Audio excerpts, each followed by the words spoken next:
Bueno, la clase de hoy vamos a empezar con, vamos a continuar con la segunda ley, parte 2, ¿no? La clase pasada les estuve comentando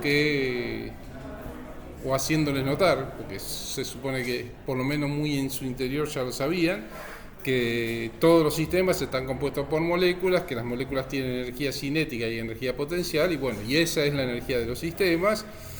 Y vimos que esa energía podía ser cambiada básicamente de dos maneras, una de manera desordenada, impulsando una transferencia de energía térmica, fenómeno que llamamos calor, y otra de energía ordenada impulsando lo que llamamos trabajo, que es una forma de transferencia que rescata o impulsa las características direccionales del movimiento, ¿no? Como que empuja un trabajo puede generar una corriente de partículas, todas moviéndose en la misma dirección, mientras que la energía térmica no, es energía aleatoria que se transfiere, ¿no? Por eso decimos que una forma de transferencia de energía es desordenada y la otra ordenada. El trabajo en general, pusimos como ejemplo el trabajo PV, pero hay muchas formas de trabajo, hay varios tipos de campo y para cada tipo de campo hay distintas formas de trabajo, pero con el trabajo PV podemos ilustrar cómo es la teoría de la termodinámica sin problemas. Igual después, más adelante, vamos a incorporar otras formas de trabajo. Teniendo en claro esto, luego hice un enunciado de la segunda ley, le dije que cuando un proceso intercambia energía con el entorno y es adiabático y el sistema es cerrado, el trabajo adiabático es independiente del proceso, ¿no? Ese trabajo, que es adiabático porque el proceso es adiabático, es independiente del proceso. Y esto nos está diciendo que existe una función de estado tal que en un proceso adiabático el delta de esa función de estado, la diferencia entre dos estados, es ese trabajo adiabático. A nosotros, entonces de alguna manera ese enunciado nos está diciendo eso, le pusimos un nombre a la función de estado, le llamamos energía interna y la simbolizamos con la letra U, y entonces de ahora en más, para un proceso adiabático, el trabajo adiabático involucrado en ese proceso es el delta U, ¿no? Luego, si existe ese delta U, también existe el delta U en un proceso que no es adiabático, donde hay intercambio de trabajo y de calor, existe el delta U menos el trabajo, ¿no? Y definimos el calor como esa diferencia, delta U menos el trabajo. Es una forma de definir el calor que es basada en el enunciado de la primera ley, como les dije, pero que coincide con la definición anterior que habíamos visto en la clase 1, ¿no? Donde hablábamos básicamente... También usábamos la pared, es decir, la definición de pared, adiabática o diatérmica, antes para definir equilibrio térmico y para definir cuándo se impedía el flujo de energía térmica y cuándo no, y esas cosas. Y acá en el enunciado también usamos el concepto de pared adiabática porque dijimos es un proceso adiabático, ¿no?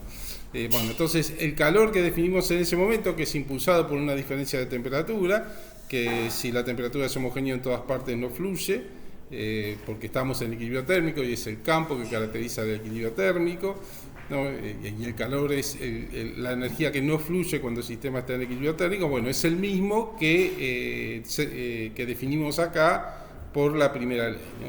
Con este enunciado de primera ley.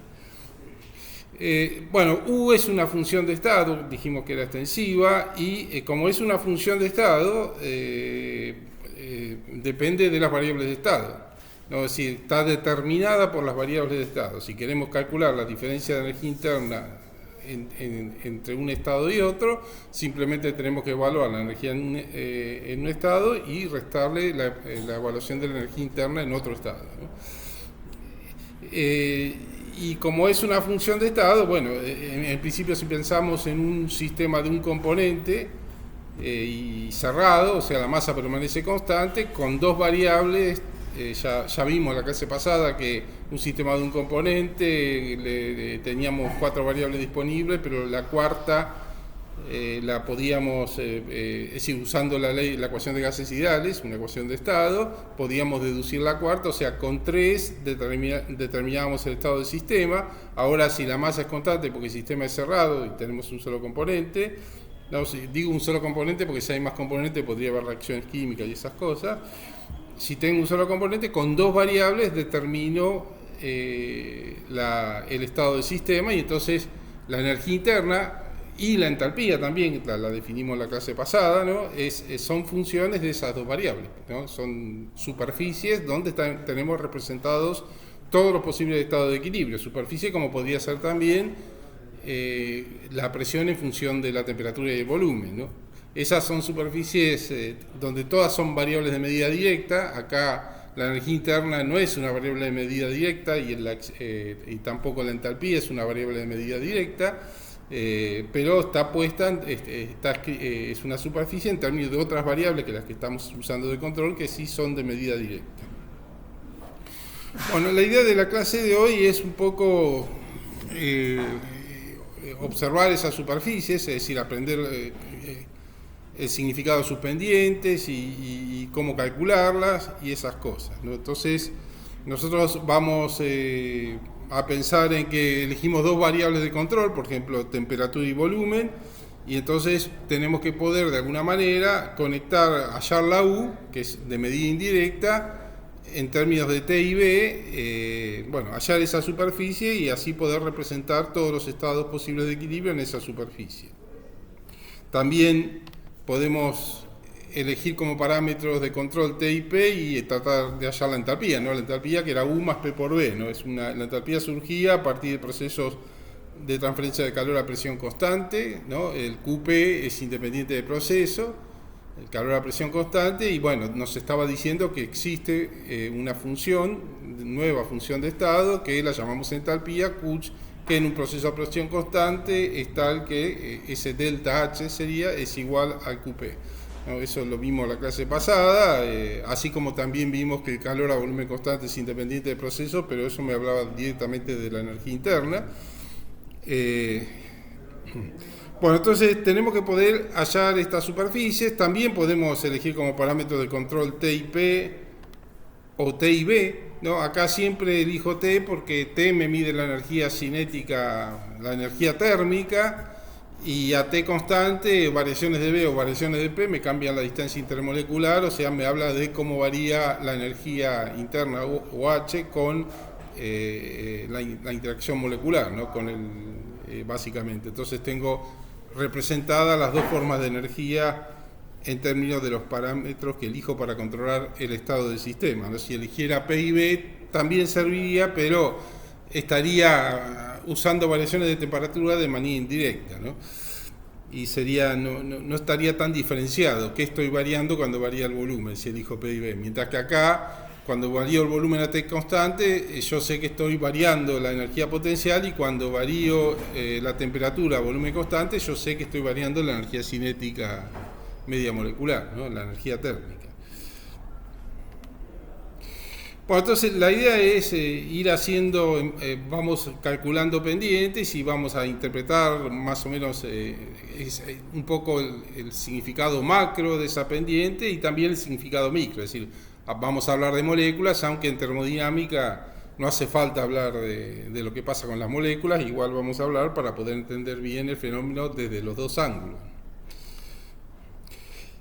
Entonces, más o menos repitiendo las cosas, existen propiedades físicas asociadas a las propiedades físicas. Una vez que definimos cómo medirlas, establecemos o las definimos. Una vez que decidimos cómo medirlas, las definimos como magnitud física. Estas magnitudes físicas son lo que llamamos variables termodinámicas, y bueno, las que veníamos presentando hasta ahora son la masa, la temperatura, el volumen, la presión, la densidad, y ahora aparecen U y H, ¿no? Son todas variables termodinámicas, elegimos 2 de ellas para controlar el estado, ¿no? Necesitamos 3, como dije, para un sistema de un componente, pero si el sistema es cerrado y la masa, entonces la masa permanece constante siempre y nos quedamos con 2, ¿no? Entonces son 3 parámetros de control. El resto van a ser funciones de esos 3 parámetros de control y por eso cumplen el rol de funciones de estado. Entonces elegimos T como uno de esos parámetros de control que mide la energía térmica, y elegimos B o P como el otro que a temperatura constante me mide la energía potencial. Y el resto serán funciones de estado. Entonces, como los sistemas son cerrados, vuelvo a repetir, la masa es constante y entonces la escondemos bajo la alfombra, ¿no? Es decir, esto no nos importa porque siempre es constante, y entonces con 2 variables ya caracterizamos al estado del sistema. Empecemos con elegir T y B, y si elegimos T y B, bueno, podemos tener una U de TB o una H de TB. La H de TB la vamos a dejar para la clase que viene. Por ahora vamos a trabajar con parámetros de control T y B y vamos a ver cómo calcular esta superficie U de TB y H de TP. Cómo obtener esta superficie también, ¿no? Porque para calcularla necesito experimentos también. Para obtenerla necesito experimentos. Después hago los cálculos. Entonces, esta U de TB, en esta superficie están representadas todos los estados de equilibrio y, bueno, una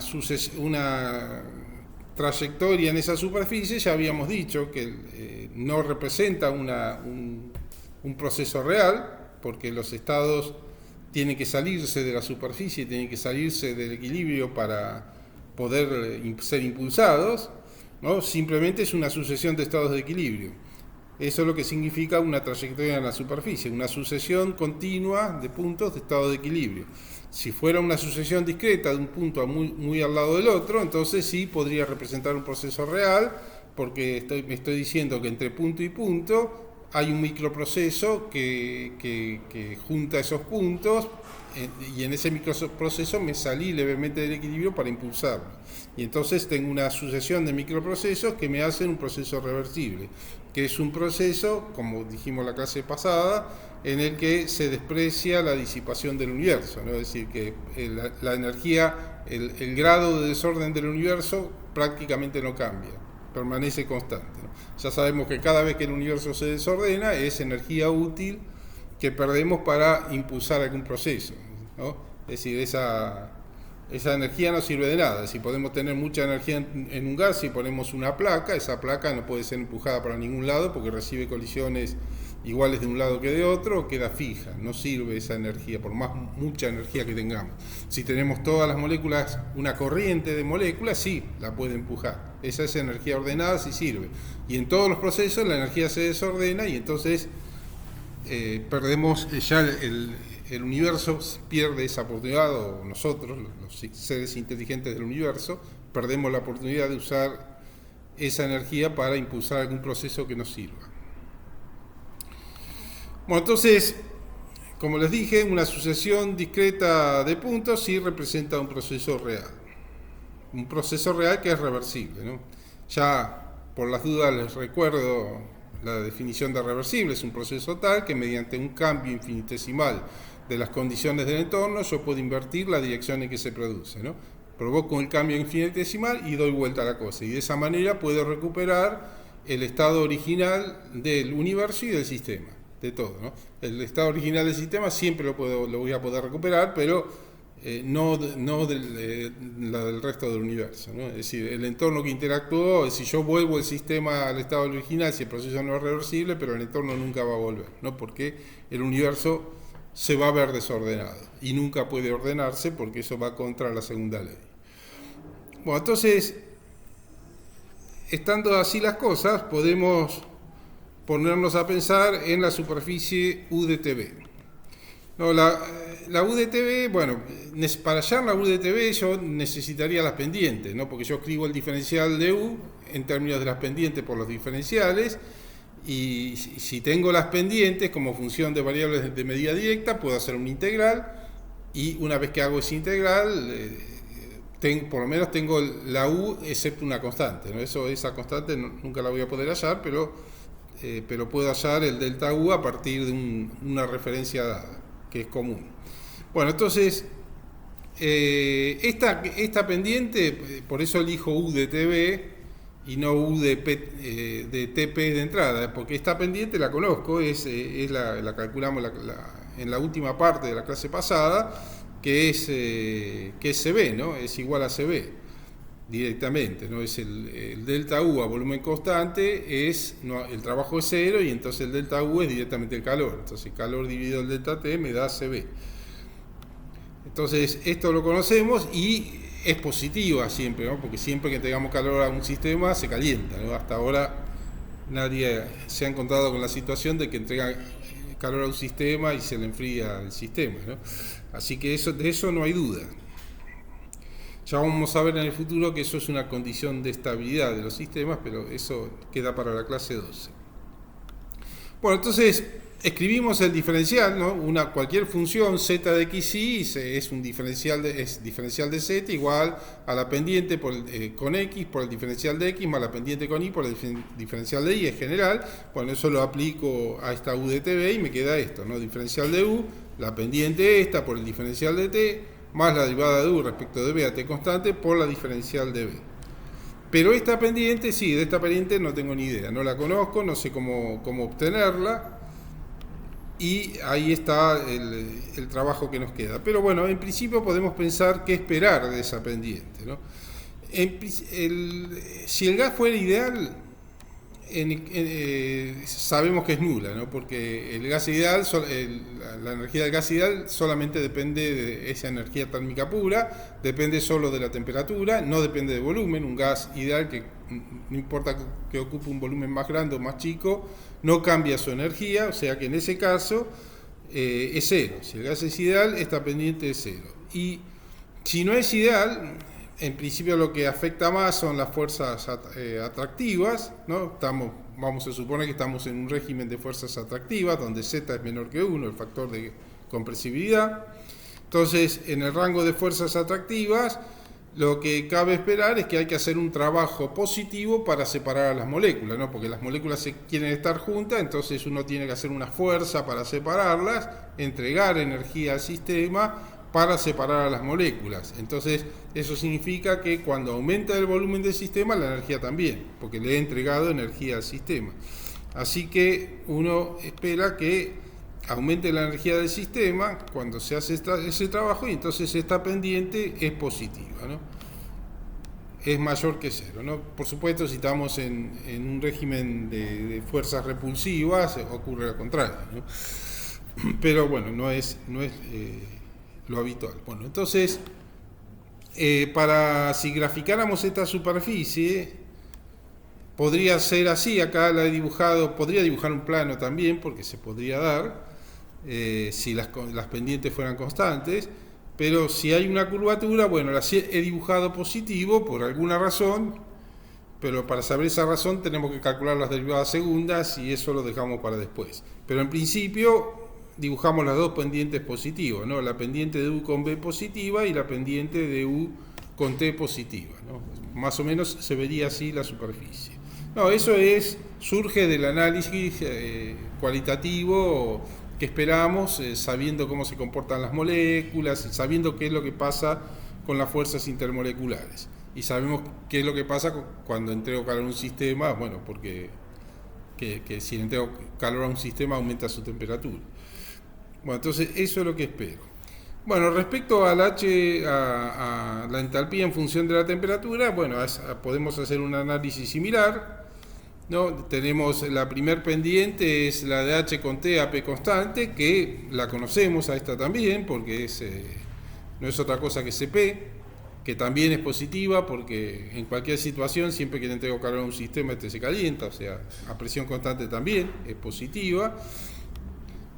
Y bueno, y si termino de escribir el diferencial completo, bueno, tengo esta pendiente que ya la tengo, que es Cp, y esta otra que es la derivada de H respecto de P a T constante, y en principio podemos analizar qué esperar y después, bueno, vamos a ver cómo obtenerla. Entonces, veamos qué esperar de esto.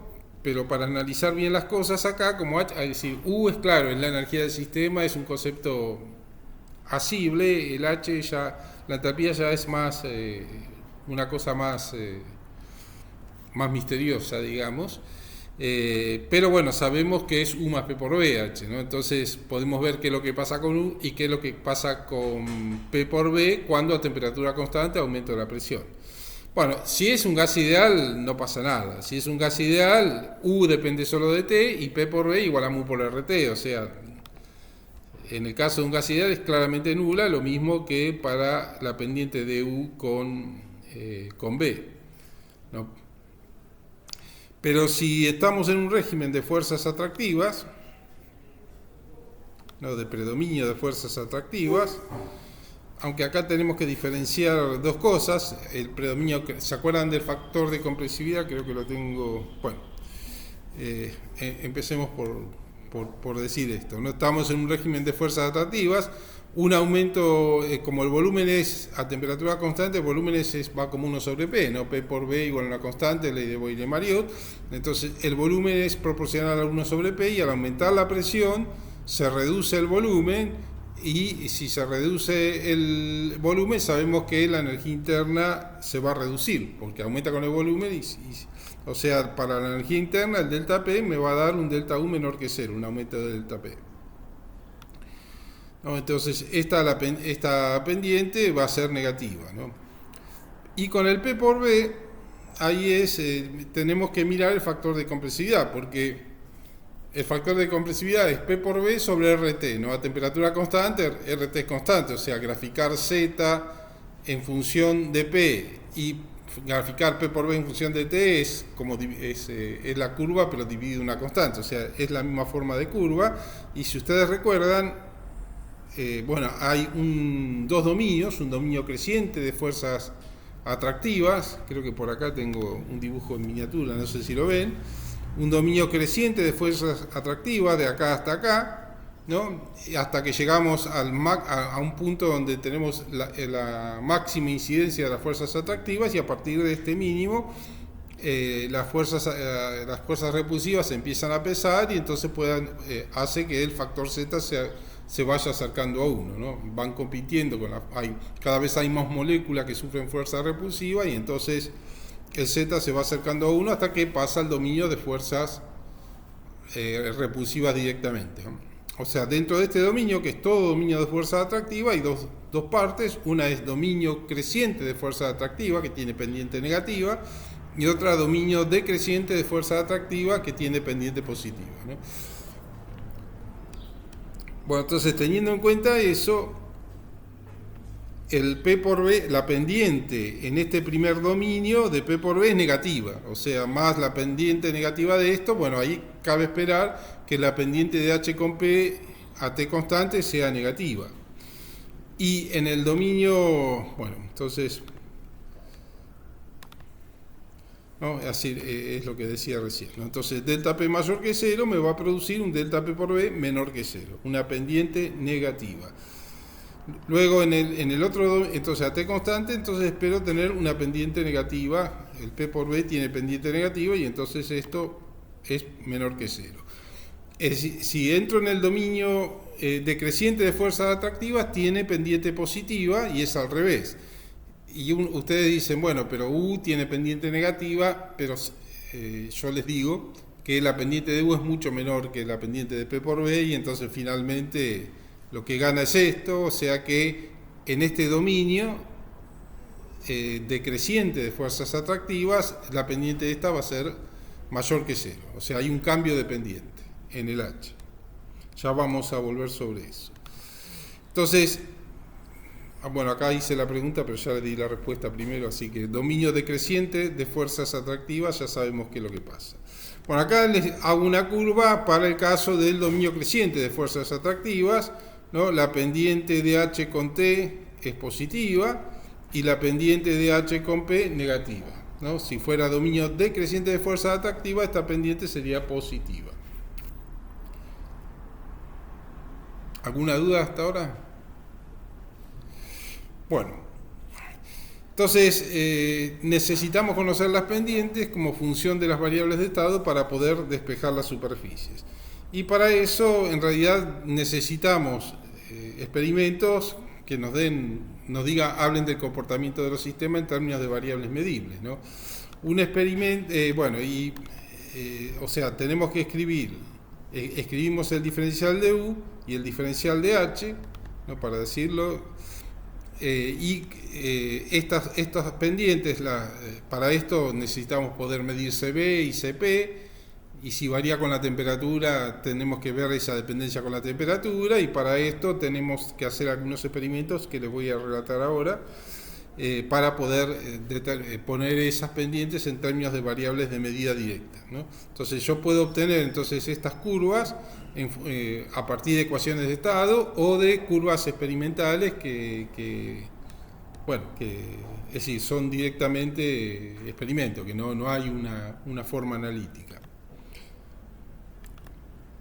¿no? Siempre estas curvas me van a dar esto, P igual a una P de TB como las superficies que vimos antes. Entonces, a partir de estas curvas, de estas ecuaciones de estado o curvas experimentales, puedo determinar las pendientes y a partir de ahí puedo hacer los cálculos, ¿no? Tenemos que calcular estas dos cosas porque estas dos ya las sabemos. Esta es CP, esta es CB y esta es CP, ¿no? Eso es como para más o menos resumir el cuadro de situación, ¿no? Esta es energía interna. Fíjense que si esto es constante, esto me da la energía interna versus la temperatura, va a tener esta pendiente constante, o sea, va a ser una recta, ¿no? Es decir, en vez de una cosa curvada, va a ser una recta. Y si esta fuera constante, sería otra recta, y lo que tengo en la superficie es un plano directamente, ¿no? Y lo mismo para el otro, ¿no?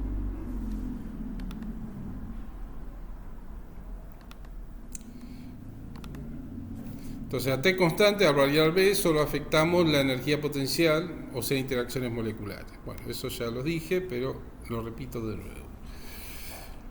Bueno, entonces empecemos a hablar de uno de los experimentos para determinar la pendiente de U con B a T constante, que es conocido, que es el experimento de Joule.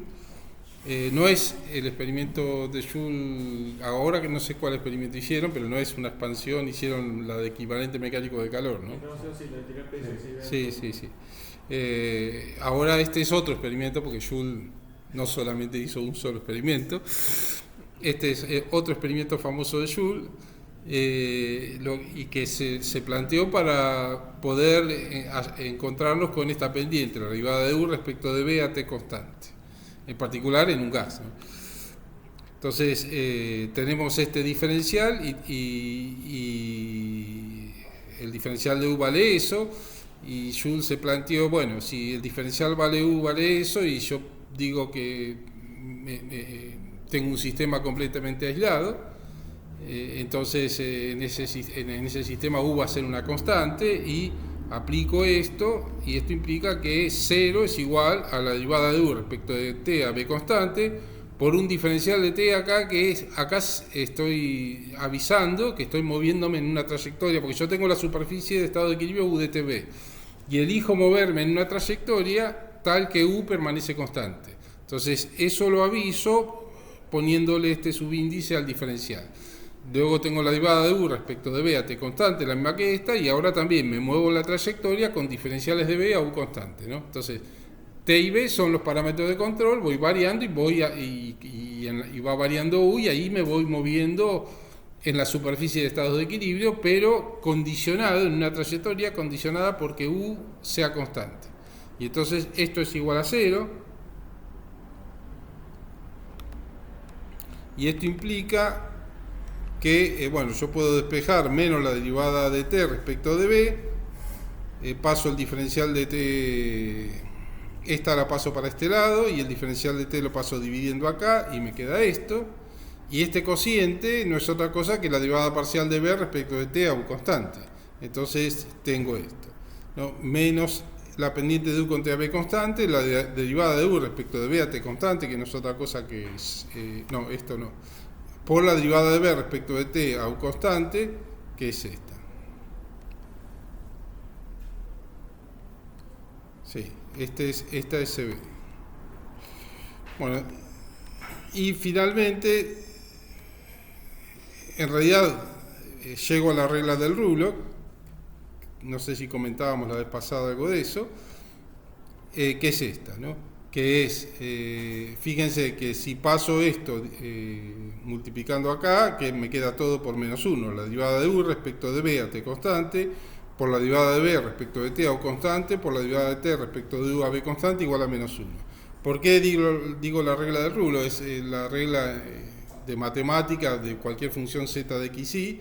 Si yo voy derivando, si u es la z y b es la x y esta es la y, voy derivando la z respecto de la x a y constante por la derivada de la x respecto de la y a z constante por la derivada de la y respecto de la z a x constante, o sea, voy cambiando el rol de las variables.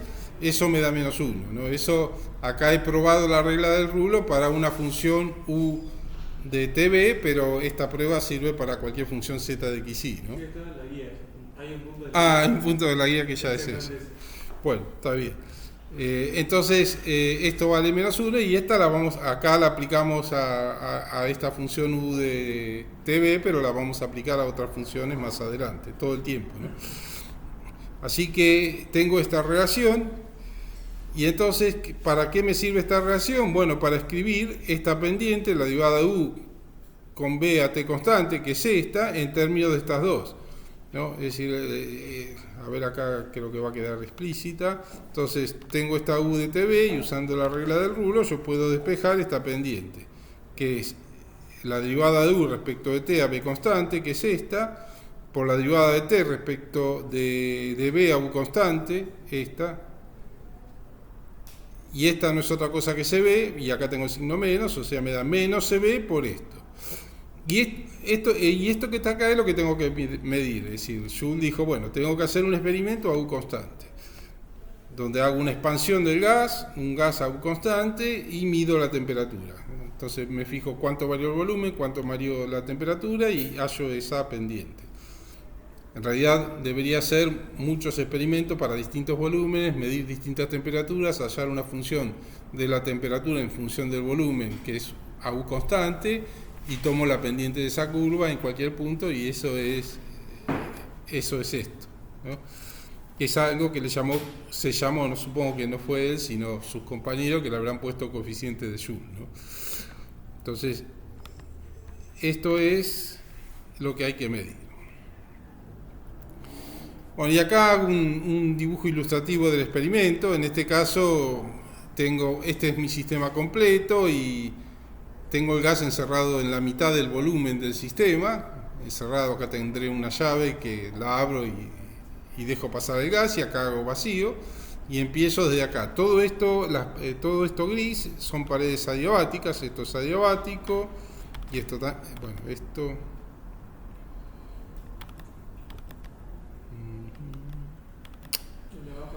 El de abajo, sí. Esto es adiabático y esto es adiabático, no todo esto gris es adiabático, y hago la expansión y las paredes son rígidas, y entonces el sistema está aislado, ¿no? Entonces U es constante, todo esto de U es constante, abro la llave y el gas se expande. Y bueno, una vez que el gas se expande, puedo medir la temperatura al principio y al final, y el volumen se va a ver duplicado, y así puedo ir obteniendo el coeficiente de Joule, ¿no? En principio, Joule trabajó con gases muy diluidos, pero, y sí es cierto que Q es igual a 0 y omega igual a 0, y por eso está aislado, bueno, esto ya lo dijimos. Joule trabajó con gases muy diluidos, como si fuera un gas ideal, y finalmente no midió ninguna diferencia de temperatura en los primeros experimentos que hizo, porque era un gas ideal. El gas ideal no depende del volumen, sino que solo de la temperatura. Así que luego trabajó con gases más densos y sí se pudo medir una pequeña variación de temperaturas. Es una pendiente muy pequeña. Entonces, para un gas ideal y vacío, el coeficiente de Joule, que es esto, dio 0, ¿no? Hizo estos experimentos, dio 0. Pero si el gas es real, bueno, midiendo TF en función de BF, decir, hace varios experimentos desde el mismo punto inicial. Entonces esto es siempre lo mismo y esto puede tener más volumen, esta segunda parte más volumen, y entonces tendrá una temperatura distinta y así obtengo una curva de TF, BF y tomo la pendiente de eso y así puedo hallar el coeficiente de Joule en función de T y de B. En general es constante, o sea, no depende de T y B, es constante para un gas y entonces simplemente es eso. Entonces, midiendo una curva se puede calcular la pendiente. Este es el coeficiente de Joule. Y acá para el gas ideal es μJ igual a 0. Y acá para un gas también. Para un gas lo pongo menor que 0, pero ¿por qué? Porque tengo un sistema aislado y si hay interacciones el gas expande, la energía potencial del gas aumenta y tiene que sacarla de alguna parte de la energía y la saca de las moléculas. Y la única energía que hay almacenada en las moléculas, la otra energía que hay almacenada en las moléculas es la energía térmica. Así que por eso disminuye la temperatura y por eso esto sobre esto me da negativo. ¿Se entiende? ¿No? La energía para la expansión sale del delta T menor que 0.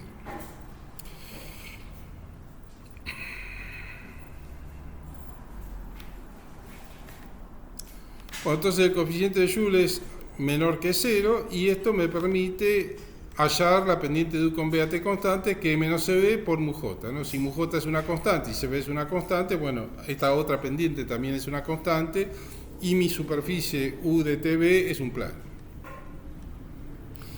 Acá es negativo el coeficiente de Joule-Thomson y esto con este menos se hace más y la pendiente de U con BAT constante es positiva como había resultado de nuestro análisis intuitivo. Entonces, bajo predominio de fuerzas atractivas, entonces omega es mayor que 0 para separar a las moléculas, eso lo dijimos antes, y entonces el delta U es mayor que 0 y eso es convalidado por este experimento, ¿no? Si separamos a las moléculas, delta B, delta U aumenta. Para que lo vean con energía potencial, es decir, la energía de fuerza atractiva va como menos 1 sobre R a la sexta, pero lo hacemos con menos 1 sobre R porque es lo mismo, cuantitativamente lo mismo, pero nosotros podemos pensar en moléculas que están a una distancia R, dos moléculas, por ejemplo, que están a una distancia R, RI, por ejemplo, y luego se separan y están a una distancia RF y ver cómo cambia la energía potencial. Porque yo hasta ahora les digo, bueno, hacemos trabajo para separar las moléculas, pero también se puede ver así, cómo cambia la energía potencial de esa energía.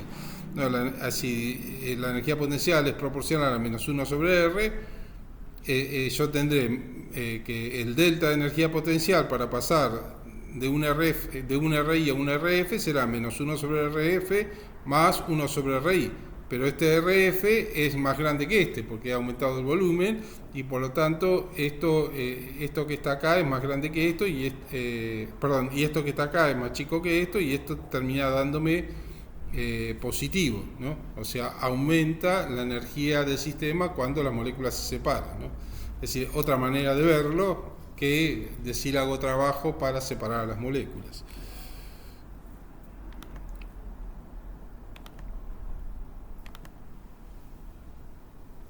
Por supuesto, esto es pensando en fuerzas atractivas. Si es fuerzas repulsivas es al revés. No, si las fuerzas fueran en realidad, si las fuerzas, lo de fuerzas, bueno, acá lo digo, ¿no? Si las fuerzas repulsivas valdría el menos, pero en este contexto no tiene mucho sentido, pues estas son de muy corto alcance, ¿no? Tan corto que tendría que ser una nanoexpansión, cosa que no puedo hacer. Digamos, el resultado se pierde en el error experimental, ¿no? Su efecto no se nota en una expansión real, el delta B se pierde en el error experimental. Entonces, no tiene sentido hablar de efecto de fuerzas repulsivas acá, ¿no? Valen las fuerzas atractivas y listo.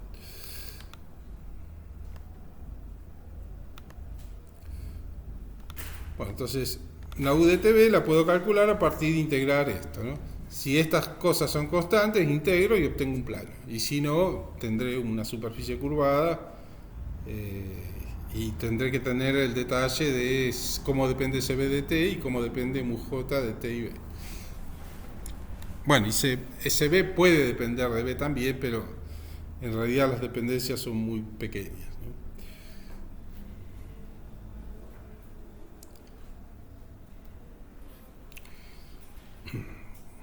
Bueno, y como muchas veces necesitamos CP además de CB, o tenemos CB y necesitamos CB, podemos hablar de cómo obtener CP, de la diferencia de CP menos CB, ¿no? Porque si yo tengo esa diferencia, teniendo uno de los dos, puedo calcular el otro. Y para eso tengo que hacer algunas cuentas. Pero primero hagamos un análisis de qué es lo que cabe esperar. No, si yo tengo un proceso a presión constante, la diferencial de energía, acá estoy con P, estoy señalando que me estoy moviendo en el proceso a presión constante. Siempre se mantiene la presión constante y entonces, por la primera ley, la diferencial de U a presión constante será el diferencial de Q a presión constante más el diferencial de trabajo a presión constante. O sea, para cambiar la energía interna del sistema, o el calor que le meto al sistema, me sirve para aumentar la energía del sistema, incrementar U, pero también para hacer trabajo sobre el entorno, porque esto va para este lado como menos diferencial de omega P y eso es más diferencial de trabajo entregado al entorno. Entonces, el calor esto lo uso en aumentar, en cambiar o incrementar la energía interna y hacer trabajo sobre el entorno en un proceso a presión constante. Mientras que en un proceso a volumen constante, el calor, no hay trabajo y entonces el calor lo uso todo para aumentar la energía del sistema, la energía interna del sistema. ¿No? Q se aplica al incremento de U. Luego, para un mismo delta T, es decir, yo estoy provocando una misma diferencia, cambio de temperatura en el sistema, voy a tener que entregar más calor en un proceso a presión constante porque este lo uso para cubrir el aumento de U, que es lo que me va a dar el delta T, y el trabajo entregado al entorno, mientras que acá todo el calor que le entrego lo uso para aumentar la energía interna. Por eso lo que espero es que QP sea mayor que QB y por lo tanto CP sea mayor que CB, ¿no? Eso es lo que espero. Bueno, pero hagamos las cuentas para ver si este análisis es correcto. CP es la derivada de H respecto de T a presión constante y CB es la derivada de U respecto de T a volumen constante. Y H es igual a U más P por B, ¿no? Esas cosas ya las sabemos y partiendo de ahí podemos tratar de calcular CP menos CB. Entonces, CP, si nosotros escribimos acá H como U más P por B, lo puedo escribir como la derivada de U respecto de T a presión constante más P por la derivada de B respecto de T a presión constante. Y esta derivada de U, bueno, esto es algo conocido, también se mide, es decir, yo me acuerdo del experimento de la escuela secundaria cuando había una bola de metal que pasaba a través de un aro de metal, luego la calentaban con una vela y no pasaba, digamos, ¿no? Aumentaba su volumen, ¿no? Acá, bueno, estamos hablando de gases, pero lo mismo. Entonces, esto se llama coeficiente de dilatación, se puede medir, se llama coeficiente de dilatación, puede ser una constante o puede variar con T y P, pero en principio es algo conocido, está en tablas y se escribe como 1 sobre B por la pendiente esta, la derivada de B respecto de T a presión constante. Entonces directamente acá puedo poner alfa B y eso es de medida directa, lo puedo conocer, está en la bibliografía. Bueno, entonces esto implica que CP es esta pendiente más P por alfa por B. Para hallar esta pendiente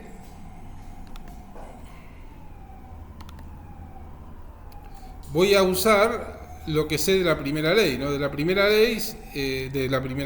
ecuación anterior, ¿no? Esto era menos mu JCB, pero bueno, lo escribo así como la derivada de U respecto de B a T constante, y este es B diferencial de T, ¿no? Lo que vimos hace un rato. Y escribo esta ecuación, pero yo me estoy moviendo en la superficie U de TB, ¿no? Con estas pendientes, pero con el condicionamiento de que la presión es constante. Eso es porque quiero hallar la derivada de U respecto de T a presión constante.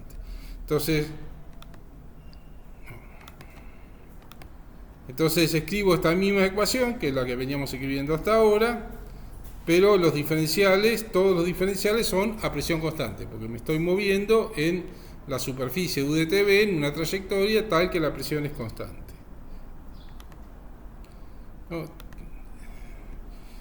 Luego divido por el diferencial de TP, porque quiero hallar la pendiente de U con T a P constante. Divido esto que está acá es lo mismo que esto, la derivada parcial de U respecto de T a P constante. Y esto es CB de acá más esta derivada de U respecto de B a T constante, más la derivada de B respecto de T a presión constante. Otra vez el coeficiente de dilatación por B, o sea, es CB más esta pendiente, que es esta, por alfa B. Esta era menos mu J por CB, lo vimos hace un rato. Bueno, entonces esto que está acá es esto que está acá y lo podemos meter acá adentro y escribir CP, que eso lo hacemos en esta página. Teníamos esto y teníamos esto. Ahora reemplazo la derivada de U respecto de TP acá arriba, y tengo que CP es, al reemplazar esto, es CB más esto, más P por alfa B. Esto que está acá, que es esto que está acá. Y saco factor común alfa B, y me queda esto más P. Ya vimos que esto, entonces CB es P más esto por alfa B. Ya vimos que esto era positivo.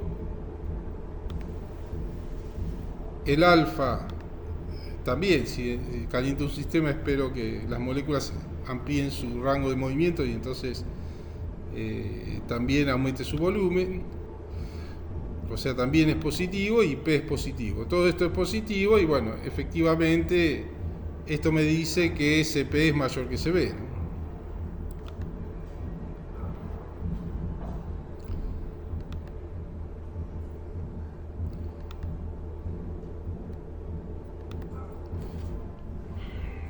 Después vamos a ir avanzando más sobre esta ecuación cuando veamos segunda ley, donde claramente se va a ver, porque acá estoy dependiendo de lo que me da un experimento, de que U con B, de que espero que esto sea positivo y que alfa sea positivo, pero más adelante vamos a ver que todo surge de las leyes, que esto va a ser positivo porque las leyes de la termodinámica me dicen que eso va a ser positivo.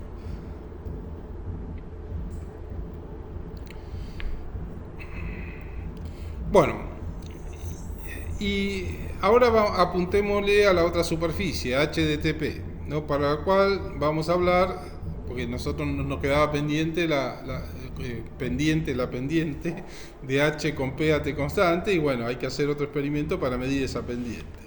No, la idea es como antes, procedemos como antes, escribimos el diferencial de H, es la derivada de H respecto de T a presión constante, que es CP, por el diferencial de T, más la derivada de H respecto de P a T constante, que es lo que quiero hallar, por el diferencial de P, ¿no?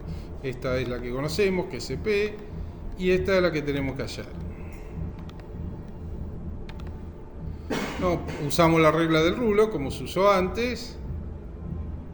No, vamos girando el rol de las variables en esta dirección. Y esto es igual a menos 1.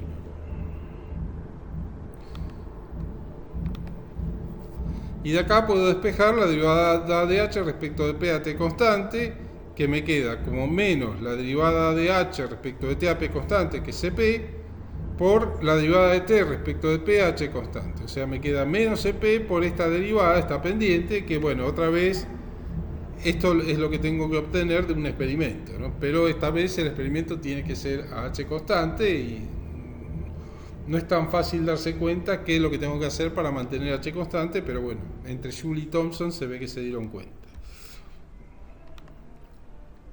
Entonces, esto es esto. Entonces tenemos que medir esto. Hacer experimentos donde provoco un cambio de presión en el gas, mido el delta T y eso tiene que ser todo a H constante.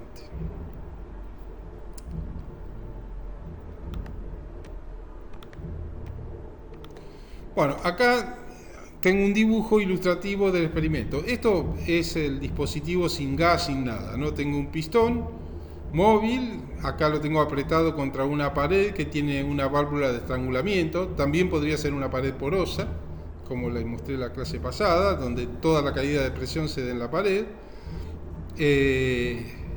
y a través de los poros pasa el gas, o si no, a través de la válvula de estrangulamiento. Acá tengo otro pistón sometido a una presión PI, ¿no? Se ejerce una fuerza dada, lo divido por el área, esa es la presión PI externa, ¿no? PI va a ser menor que, perdón, este es PF y este es PI. PF va a ser menor que PI, ¿no? O sea, de modo que si parto de una situación así, tengo el gas encerrado en este volumen BI, puedo medir todo, la temperatura, el volumen lo puedo medir teniendo acá una graduación, ¿no? Y conociendo el área puedo determinar todo el tiempo, y la presión, bueno, con la fuerza por unidad de área y en estado de equilibrio ya tengo la presión.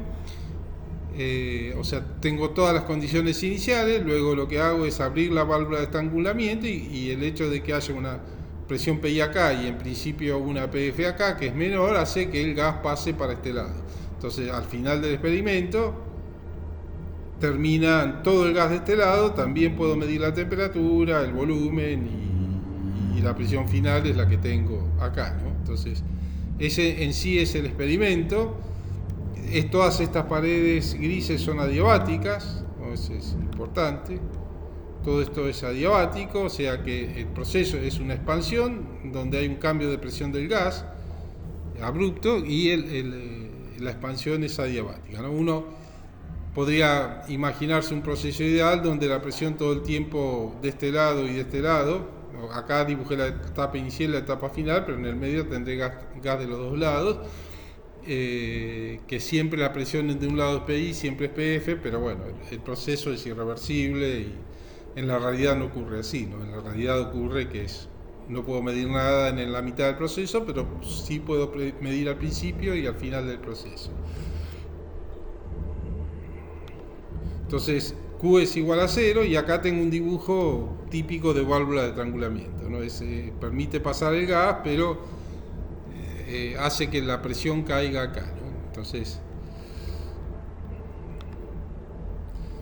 este coeficiente es lo que mido. La idea es determinar el coeficiente, la pendiente de T con pH constante, que se llama coeficiente de Joule-Thomson. Pero bueno, otra vez, medimos delta T y delta P para distintas presiones finales. Puedo tener una curva de T en función de la presión, TF en función del PF, y de ahí saco la pendiente. Bueno, la primera pregunta que nos tenemos que hacer es por qué este experimento empieza y termina con la misma entalpía, ¿no? Es decir, y para calcular el delta H lo que podemos usar, es decir, podemos decir, bueno, puedo usar el proceso real, pero no. ¿Para qué voy a usar el proceso real si a mí lo que me interesa es calcular un delta H? Entre el estado inicial y el final, me imagino cualquier proceso que sea reversible y que yo pueda calcular sin problemas, porque el delta H depende del estado inicial y final, ¿no? ¿Se entiende? Entonces, lo que hago es un proceso ficticio donde efectivamente PI siempre, de un lado PI siempre se mantiene en PI, y del otro lado siempre se mantiene en PF. Ese es el proceso que me imagino. Entonces Q es igual a 0 siempre, y entonces por la primera ley el delta U es igual al trabajo, que es el trabajo hecho sobre el primer compartimento más el trabajo hecho sobre el segundo compartimento. No, acá cualquiera de los dos trabajos los puse en una misma expresión. Omega I será la integral entre BI, volumen inicial, y 0, porque al final tiene volumen 0, de PI diferencial de B. Y para el otro compartimento será la integral entre 0, porque al principio tiene volumen 0, y BF. Entonces será por PF diferencial de B, porque siempre se mantiene una presión PF ese otro, ¿no? Así que bueno, como es presión constante, PI o PF en los dos compartimentos siempre la misma presión, lo saco fuera y me queda la integral de volumen. entre BI y 0 me da menos BI, y entre 0 y BF me da BF. Así que finalmente el omega I es PI BI, ¿no? Porque es este menos BI menos 0 es menos BI, por este menos me da más, y el omega F es menos PF BF. Así que según la primera ley, el delta U, que es su F menos su I, es igual a omega I más omega F.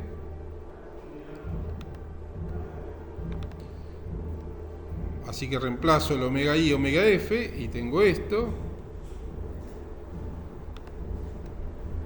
Y esto implica esto. O sea, lo que veo es que esto es la entalpía para el estado inicial y esta es la entalpía para el estado final, y veo que son iguales. Entonces, en este proceso, la entalpía en el estado inicial y final son las mismas.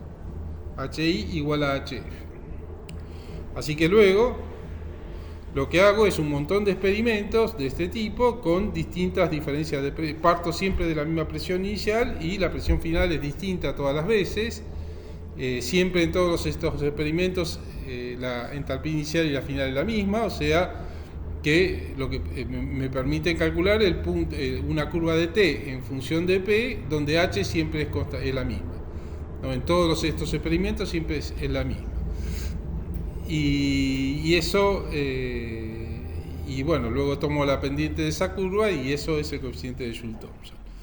Entonces, bueno, acá me falta, a ver, era esta, me falta mostrar. Bueno, acá me falta la curva, a ver.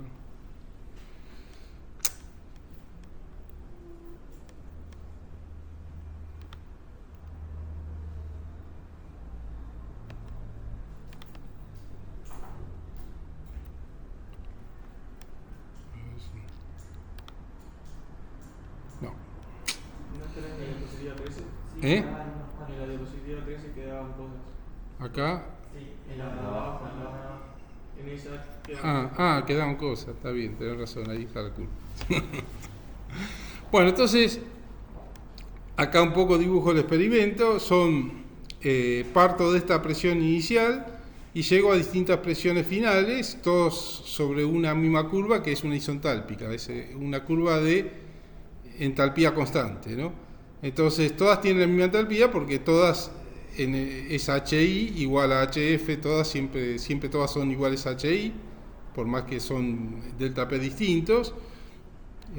Entonces parto de este PI y me voy a este P, que es el PF, y me da este TF, y así veo que por supuesto para nada es constante la pendiente, pero además hay un máximo en esta pendiente, o sea la TdP es un máximo, o sea hay una parte donde bueno, esta es la línea de la isentálpica, hay una parte acá donde la pendiente es positiva, el coeficiente de Joule-Thomson es positivo, ¿no? TdP pendiente positiva, y hay una parte donde la pendiente es negativa, o sea, el coeficiente de Joule-Thomson es menor que 0, es negativo, ¿no?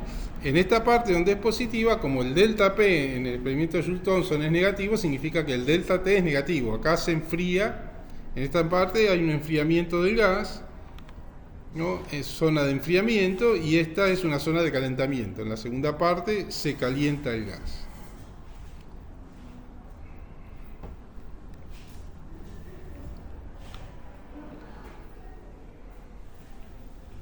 Entonces, casi todo el enfriamiento se va a dar en la primera etapa, donde tengo más, es decir, donde las partículas están más juntas, y al separarse esa energía potencial, como aumenta la energía potencial, la absorbe de la energía térmica y por eso enfría el gas. Entonces, y es una cosa que se da a presiones bajas, porque es donde tengo la zona de dominio creciente de fuerzas atractivas, ¿no? Eso hay que entenderlo bien,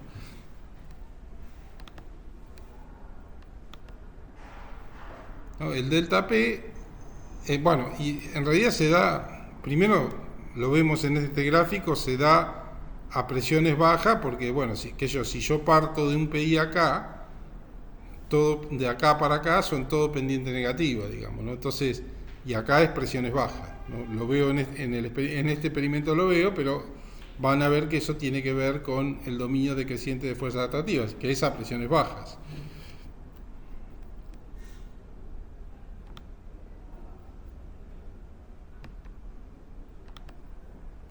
Entonces, un delta P menor que 0 me produce un delta T menor que 0 y por eso tengo un enfriamiento. Y eso ocurre a presiones bajas, que es el predominio de fuerzas atractivas, ¿no?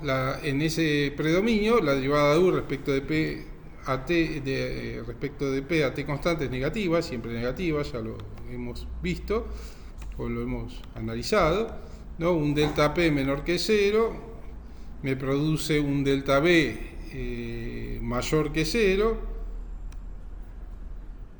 y un delta U mayor que 0, ¿no? Entonces, delta U mayor que 0, delta P menor que 0, el cociente es negativo. O sea, esta pendiente de U con P es negativo. Entonces, hace falta energía para la expansión y esa la toma de la energía térmica. Luego, tenemos que ver por qué claramente el coeficiente de Joule-Thomson es positivo en esa situación.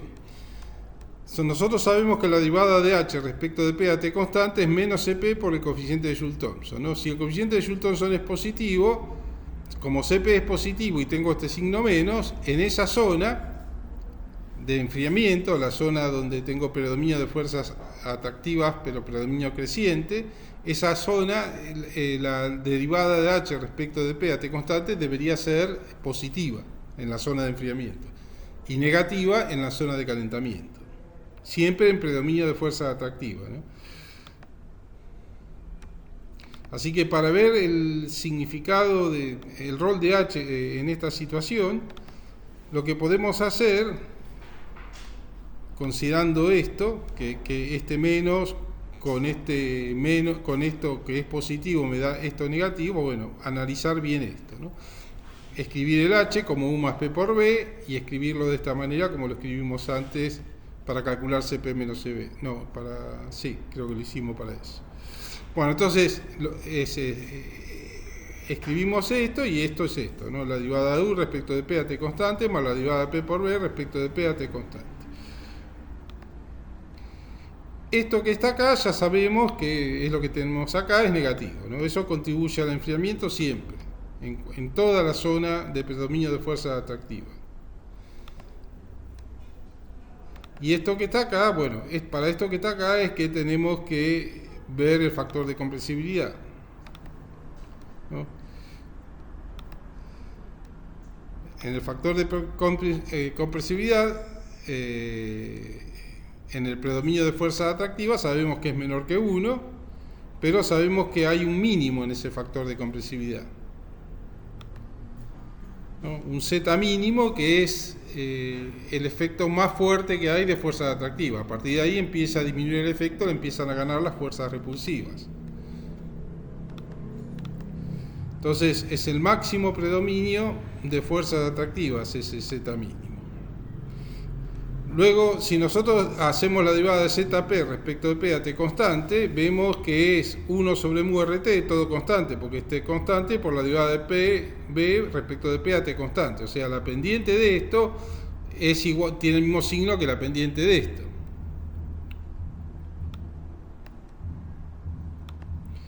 Así que, si esta pendiente es negativa, que es negativa en el predominio creciente de fuerza atractiva, contribuye al enfriamiento, o sea, es la zona de enfriamiento. Por eso es que se da a presiones bajas la zona de enfriamiento. Entonces, mu JT es mayor que 0 en el dominio creciente de fuerzas atractivas, porque ahí la pendiente esta es negativa, pero en el dominio decreciente de fuerza atractiva, más allá del mínimo S, hay un cambio de signo debido a que esto cambia de signo, ¿no? Al factor de compresividad cambia de signo, que es dominio creciente de fuerza atractiva, entonces esto es negativo, cambia de signo, que es la zona de calentamiento. Entonces en la zona de enfriamiento es la zona entre P igual 0 y el mínimo, ¿no? Y después del mínimo tengo la zona de calentamiento, ¿no? La de enfriamiento es entre el 0 y el mínimo, y después tengo la zona de calentamiento.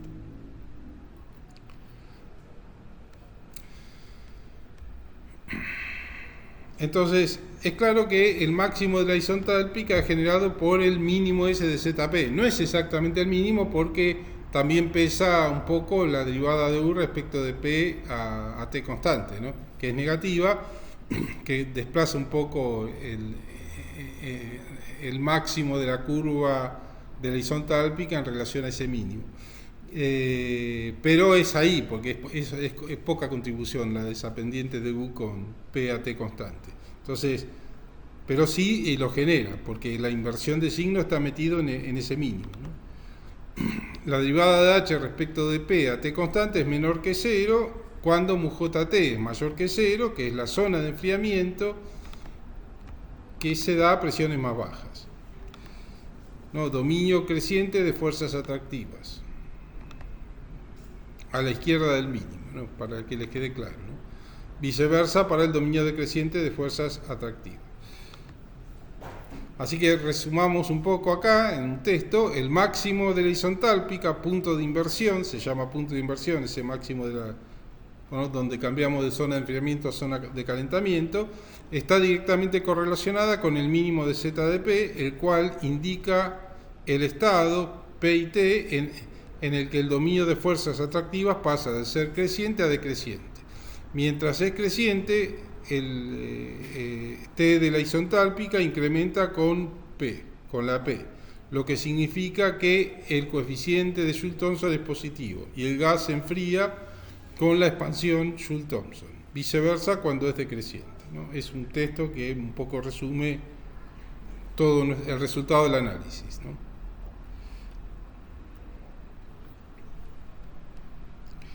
Bueno, si a presiones, PI es constante, pero a presiones más grandes y T muy grandes también, el H es grande, ¿no? Es decir, estas siempre son muy grandes porque partimos de, pero bueno, a veces no tan grandes, si parto del mínimo por ahí no son tan grandes, ¿no? Entonces, lo que quiero decir es que a temperaturas, sobre todo temperaturas muy grandes, yo voy a tener un H que es U más PI por B grandes, ¿no? Es una situación donde las moléculas de gas le dan poca pelota a las interacciones potenciales, digamos, ¿no? Entonces es como que las pendientes son suaves y el enfriamiento no se nota tanto. Entonces, porque U y B aumentan con T, y yo tengo estas las isentálpicas de más arriba son las más grandes, por lo que decía acá. Estas son, el H vale menos, acá un poco más, acá un poco más, acá un poco más.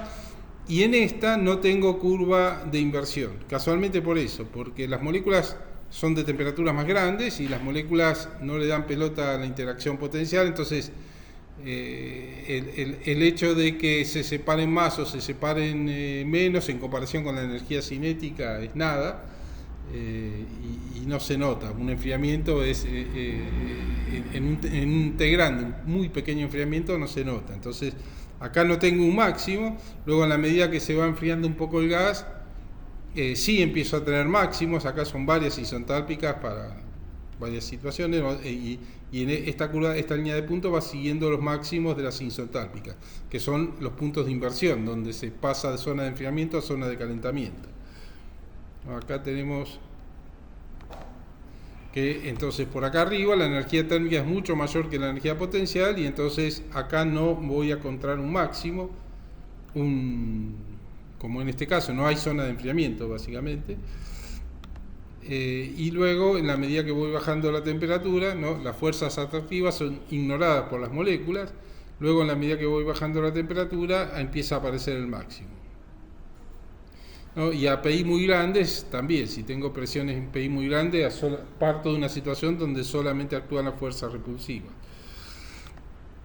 Entonces, ahí voy a tener siempre en esa situación coeficiente de Joule-Thomson menor que 0, que es como predominio decreciente de fuerzas atractivas o predominio de fuerzas repulsivas, ¿no? Entonces a P y T más pequeñas, que son estas, empieza a aparecer este máximo y entramos en toda esta zona, que es la zona de enfriamiento, donde el coeficiente de Joule-Thomson es mayor que 0. Entonces ahí las fuerzas atractivas compiten con las repulsivas y tienen su premio.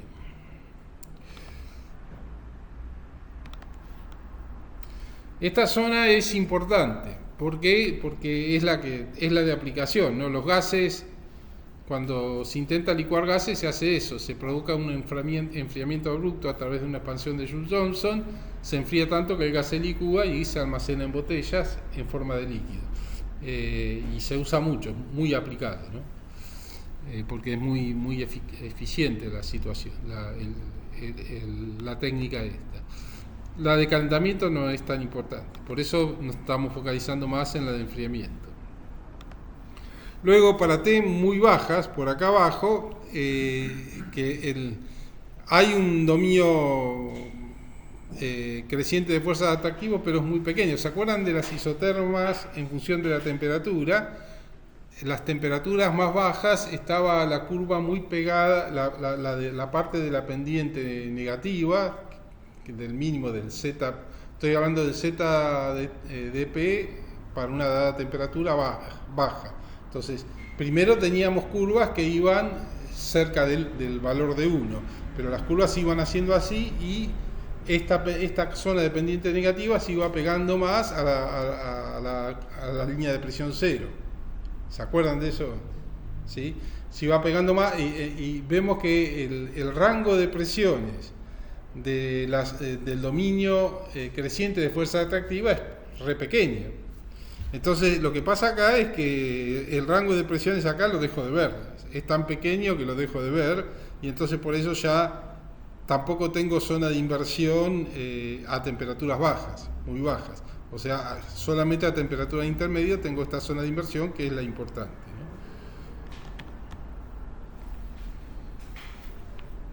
Bueno, eso ya lo dije, y tengo una curva más acá que por ahí puede ser más bonita, que muestra lo mismo, ¿no? Esta es la zona donde ya dejo de tener sin punto de inversión, porque está pegada a la zona de crecimiento de fuerzas atractivas a la línea de P igual a 0. Bueno, y con esto termino. Al final tardé 1 hora más o menos, en compensación por la clase pasada.